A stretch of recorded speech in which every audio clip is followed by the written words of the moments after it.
So I went for a run this morning, and there were about 10 times more people running on the road today than I normally see, and they're all looking very smart in their bright, shiny running clothes and new running shoes and all these sorts of things. And it's an easy one to go for when you're preaching the first message of the year, but let me just give you a warning. The last time I preached the first message of the year in this church, it was January 2020, and what a great year we had. So I'm not saying that whole thing was me, but it's a better year this year. So anyway, let me start with the story. I normally have a rule when I'm preaching, only one big word and only one big story. And I might have more than a few stories, but I'll have no big words tonight. But I have one good story. So a couple of years ago, I'm from a fairly large family. We were 23 immediate family members together this year. And so about 5 or 8 years ago, my older brother, he's about 5 years older than me, we get together on Christmas, and everyone notices my brother, who's normally quite thin and lean, has grown just the smallest of little late 30 paunches, the little prosperity down here below. And so as we we all had a couple of comments, joking, and we left it at that, and we went on our way, and we got together again in Easter, and it was gone. He had lost the weight. It was sort of like 3 or 4 months, the weight's gone. So we all sort of, getting around to it, eventually like, Tim, what was it? What's the secret sauce here? How do you just lose weight so quickly? What do you do? And we were all expecting 7 hours of CrossFit before breakfast. For breakfast, 2 pounds of bacon, and then intermittent fast the next day. We were all expecting something along those lines, and his answer was like, I just ate a little bit less. Like, okay, fair enough. And I've come to realize on the back of that if you want to lose weight, you've got to do these 3 things. And so this is everyone's New Year's resolution, whether you have one or not. I'm the type of person, I don't really have a list, but you go into the year with some ambitions. And if this is what you want to do, everything that works involves these 3 things. Eat a little bit less, eat a little bit better, and do a little bit of exercise. It's sort of... So there's a whole bunch of people going to come to me afterwards about intermittent fasting and banting and you're all going to be angry, but it's going to involve at least one of those 3. And the reason we don't succeed is not because we don't know it involves those 3. And it doesn't mean you eat 10% of what you used to eat, 1 lettuce for breakfast and exercise 10 hours a day. It's just a little bit of those consistently over time, and you'll be a healthier person, and we all know that. The reason we don't do it is we don't like those 3. It's not nice eating less. The second portion is always the portion of the good stuff. That little snack at 9:30 at night, it's not like rye bread you're eating. You're eating chocolate, bro. Me too. And it's just easier not to exercise. So that's kind of where we end up. And so here's a question. How do you think about going into your new year? How do you approach it? I sort of mentioned now, I'm not really a one for lists. These are the 10 things I want to get done this year. But invariably, sometime over this quieter period where you're either with family or work's a bit quieter, you sort of sit and you reflect on the year and you think about the year ahead, and no one sits and thinks, man, I hope the next year is worse. I hope I'm more terrible than I was this last year. No one is aiming for less. Everyone goes into the year. It's almost like there's this opportunity, whether you have a list or not, you want to have some sort of goal.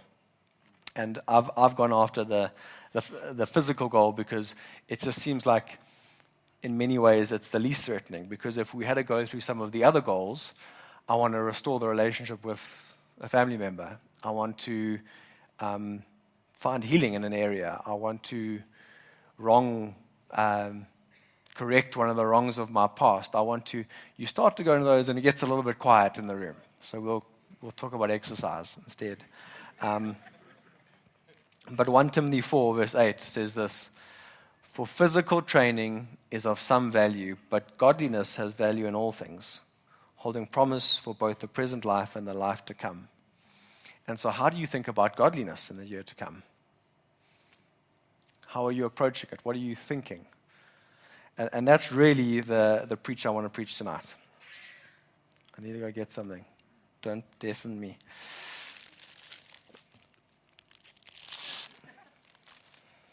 Talking about food. That's a beautiful ciabatta and a good bottle of wine. I won't say great bottle because someone will come and tell me that they've got a better one. So Jesus, on the night before he went to the cross, he meets with his disciples, and he could have picked anything in the world to do. He could have washed their feet again. He could have gone, guys, let's go through the Sermon on the Mount again. Come on, we need to remember this one properly. He could have done anything. And he has a meal with them. And in Matthew 26, it's a version I've chosen to put up here, 26 verse 26. Now when they were eating together, Jesus took bread, and after blessing it, broke it, and gave it to his disciples, and said, "Take, eat, this is my body." And he took a cup of wine, and when he had given thanks, he gave it to them, saying, "Drink it, all of you." And so he could have picked anything to do that night, and he picked these two. He picked two symbols, bread and wine, and he picked this as to be the thing that he's going to leave his disciples with. And now this Last Supper means many things, but I want to pick on those two symbols, the bread and the wine. And I want to run through it. So in the Bible, these symbols, he could have picked olive oil. He could have picked anointing oil. He could have picked anything, any symbol that comes from the Old Testament. He could have put a lamp on the table and spoken about that, but he picked these two. And these symbols are used for a specific reason. So bread in the Bible typically talks about, there are a couple of meanings for it. One is it's a gift of God, so the manna from heaven. God gives his gift to his people. And it talks about our need for sustenance, and our hunger reminds us of our need for God. It's a symbol of God's word for us. So that line, man will not live on bread alone, but on every word that comes from the mouth of God. So the bread of God is literally his word, his spoken word to us. Secondly, it's a symbol of fellowship. So in Genesis 18, Abraham serves bread to the three guests, the three visitors, and he also serves bread to Melchizedek in Genesis 14. It's a symbol of friendship. So when someone comes to your house in the Jewish tradition, you would break bread with them. It was a sign of friendship. And lastly, in the Bible, when you're looking at offerings in the Old Testament, it's a symbol of God's covenant relationship with us, so his fellowship with us. So the grain offerings and the bread offerings on the altar in the Old Testament are part of the covenant symbols of his friendship to us, his relationship with us. And so that's the picture of bread, and that's the picture Jesus went with. He says, here's the bread. It's my recognition of your need, recognition of your dependence, of your hunger, of the things that you need. It is a picture of our relationship together, our friendship, our fellowship. It's a picture of those, and it's also a picture of God's friendship for us. And then wine as a symbol in the Bible. There are many different symbols. There's some negative symbols around drunkenness, but in a positively speaking way, because I'm guessing Jesus is going for a positive symbol. Free wine is a picture of God's divine grace. So when you come across wine that's been given away, it's a picture of his divine grace. And in Song of Solomon's, it is the metaphor used for intimate love. Fresh wine or good wine is like marriage love. And so that's the other symbol he goes for. Actually that there is an intimacy here. That actually there's something special about this. There's something of God's divine grace over your life. And so this is the meal that he leaves his disciples with. And how often would a Jewish man eat bread? Every day. And wine was not the 12% that we typically drink. It was something that they would drink fairly regularly. And so this is the picture of what he has for us. And so it's a beautiful picture. It's like, actually, every time you eat and you drink, remember, actually, God's provision, God's friendship, God's covenant, his friendship covenant, his divine grace, his love, his enjoyment over you. And that's the picture we have.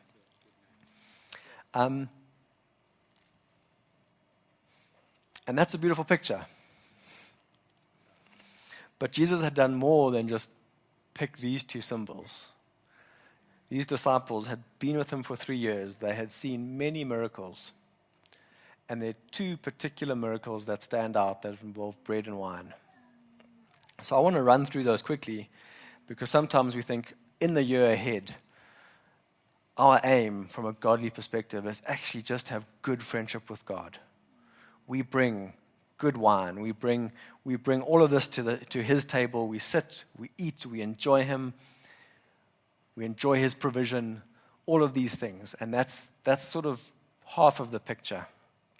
So I want to jump to Mark chapter 8 for the first of the second part of the picture. So we've gone through the imagery from the sort of Old Testament, and now we go on a bigger picture from the New Testament, some of the miracles that Jesus performed. And so the first one with the bread, Jesus hadn't just picked the image of bread coming all the way from Abraham. He had performed a miracle with bread a few times. He had fed 5,000 people with 5 loaves, and he had, I think it was 5. But I'm going to read the version where he feeds 4,000 people with 7 loaves. So Mark chapter 8. In those days, when again a great crowd had gathered, they had nothing to eat, and he called his disciples to him and said to them, I have compassion on the crowd because they have been with me now for 3 days. We'll come back to the 3 days, and have nothing to eat. And if I send them away hungry to their homes, they will faint on the way. And some of them have come from far away. And his disciples answered him, and I love to read the questions the disciples ask, because I've started to realize those are the questions I ask in different forms. But I ask these questions, so I don't laugh too hard at their questions. I'm starting to read them very carefully. And his disciples answered him, how can we feed these people with bread here in this desolate place? And the beginning of the year for you might mean school fees to be paid. How can we feed all these people in this desolate place? So his disciple is like, well, just feed the 4,000 people. Where? Out of what? This is a desolate place. And I've sometimes asked that question in many different formats. How do I feed in this desolate place? And he asked them, how many loaves do you have? So sometimes when we're wondering, how do we get this right in a desolate place, God asks us, what do you have? How many loaves do you have? They said 7, and he directed the crowd to sit down, and he took the 7 loaves, and having given thanks, he broke them and gave them to the disciples to set before the people. And they set them before the crowd. Jump to verse 8. They ate and they were satisfied, and the broken pieces left over filled 7 baskets. And there were 4,000 people, and he sent them away. So let's just jump into some of the imagery we have there. Quick story. There was a time in my life I ran out of money. I wasn't poor, I just ran out of money. And I found this trick. If I had to give you an old piece of bread and say, just eat it, it's quite tough to eat. But if I had to bake this in an oven now, you could probably eat it just like this. You'll take a chunk, and it's delicious. And so what I would do is I figured out what time the local Pick and Pay, back when they used to bake the bread there, they put it out, and I'll go grab a loaf of brown bread in a packet, and you can eat it, the whole thing. Just like that. It's delicious. You might get indigestion, but it's delicious. And so fresh bread is something, it's incredibly satisfying. But if you read the story carefully, they had been 3 days away from when anyone had found any fresh food. And the bread you buy these days has things in it that means it'll stay fresh for a good couple of weeks. If it's a certain type of bread, months. It's scary how long it takes to grow mold. But if you've ever baked bread, or you've maybe been to Mozambique, you get that power. You buy it in the morning. By the afternoon, it is hard. Next day, scoop it out, make a helmet. It is rock hard. You cannot. 1 day old bread is like rock hard. 3 day old bread. I was reading this, and I read it again, and Jesus broke it. I think he shattered it. He was like, bah, broken bread. So they had 7 3 day old loaves of bread. Stale bread, hey? Really stale bread. It doesn't tell us whether the bread the people ate was stale or fresh. But in my mind, the God that works miracles doesn't provide stale bread. So they provide him with 7 stale loaves, and he gives 4,000 people fresh bread. And so the picture we have is not really that picture.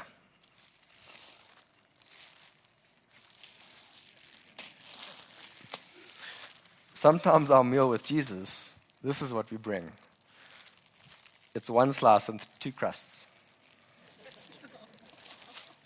Don't look closely for mold. So that's actually the picture of the New Testament. The picture the disciples had of bread in their head. That actually Jesus can take this old bread and he can feed multiple people, thousands of people with fresh bread. So that's the first picture the disciples had in their head. The second one, we get to the wine. So John chapter 2, verse 6, what had happened is this, Jesus now, it's the beginning of his ministry. He has performed no miracles, nothing. He's got a few disciples, and he goes to a wedding. It's clearly someone like a family friend or someone he knows, and the wine runs out. And the context in those days is that at a wedding, your family would provide you with these big vats of wine. You would serve people wine over a multiple-day party, and whatever was left over became like your dowry. That was like what you went off to set up your house with. And so to get to a wedding and to have the wedding run out of wine was basically say, I'm bankrupt. We don't have bucks. We've got nothing. We're empty. And for that to happen also means that the couple getting married, they're going into their marriage. They haven't even survived day one. They're already broke. And so this is the context. And then now there were 6 stone jars there for the Jewish rite of purification. This is at the wedding, each holding 20 or 30 gallons. Jesus said to the servants, fill the jars with water, and they filled them up to the brim. And he said to them, now draw out some and take it to the master of the feast. So they took it. And the master of the feast tasted the wine, tasted the water, now become wine, and did not know where it came from, though the servants who had drawn the water knew.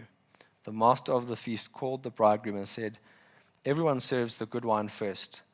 When people have drunk freely, then the poor wine. You have kept the good wine until now. This was the first sign of Jesus.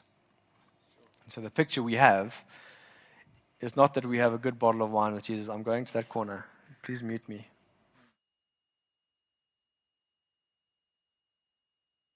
Put me back on.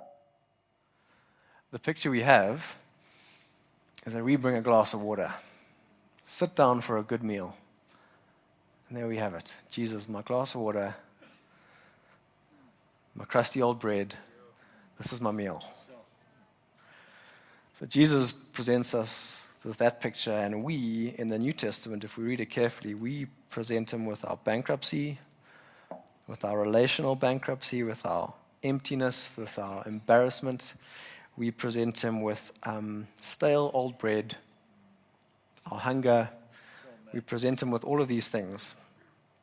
And the beautiful part about Jesus is that he doesn't throw the water away. He doesn't throw the bread away. He works miracles with that. See, I started with a story of my brother saying, how do you lose weight? Well, you eat a little less. See, if you want to get fit or physically in shape, the exact amount that you put in is what you're going to get out. So if you don't exercise, you eat badly, you eat a lot, you're not going to be in shape. That's how it works. If you do the opposite and you do it to the excess, you'll be on the cover of Men's Health. See, Jesus doesn't work like that. When we talk about training in godliness, he's not saying, you better have the best bread. You better have the best wine. You better have everything ready every morning. Read your Bible 10 times this year, backwards once, in Greek. He says, what do you have? And some mornings, if I'm honest, I have water and bread. That's what I have. I don't have much else. But actually, God's okay with that. Jesus is fine with that. He says to his disciples, actually do this in remembrance of me. So I would encourage you this year,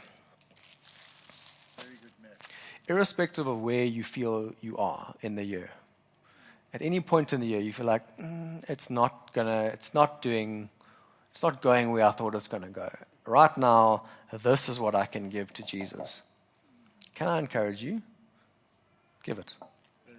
Step forward and give it, and you'll see what he can do. There's a verse in Psalms that says, just as the servant looks to the hand of the master and the maiden looks to the hand of her mistress, so we look for the mercies of God. I'm paraphrasing there. I think it's Psalm 132. And sometimes at 3CR, what I do is I look to the hand of the master. What is he busy with? What can I see? And what I've seen in this church in the last year, I've seen an old Afrikaans Omi baptize a black person. I've seen a black person baptize a white person. I've seen rich and poor in that baptismal pool. I've seen, standing up here at the end of last year, a couple that were divorced. Everything except the ink on the paper. Done. And I've seen a marriage be restored. So I look to the hand of the master and I see what he's busy with. And I'll say, in this church, we want miracles like that. There's no ways broken marriages like that are just restored. That doesn't just happen. You don't get unity from people from completely different backgrounds and walks unless God is working in people's lives. It doesn't happen. Unity is found at the foot of the cross. And so where people get to the foot of the cross, then they find it. And we desire that more. We desire the miraculous. We desire for 4,000 people to be saved, to be fed. We desire for wine to be poured out in this place, gallons of wine, His Spirit. But where it starts is not there. It starts here. For me, it starts with what I have. And so, for me, they say you shouldn't share your New Year's resolution because you're statistically less likely to achieve it if you do. But actually, training in godliness is not an achievement. It's just a recognition that you're going to keep bringing what you do have. That line from the disciples when they say, how can we feed these people bread in this desolate place? And you ask them, what do you have? It's not because God needs what we have.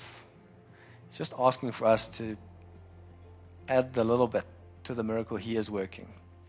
And sometimes that miracle is just quiet time after quiet time every morning, where no one sees, just praying into something again and again, when it feels like it's going nowhere. And those are the miracles that we've seen in this place. We've seen a lady in this church for years and years have a prayer meeting at a school in the city. Her sons eventually left the school, prayer meeting ended, and we've seen revival break out at that school. We don't know the end of where that glass of water or where that crusty piece of bread goes. But would I encourage you that every morning or whenever you do, put those things in front of Jesus. Take them to Him. He doesn't actually need the water and the bread. But actually, we don't believe in getting out what you put in. This is not a gym routine. This is spiritual godliness. We believe that Jesus puts in everything, and we bring what we have.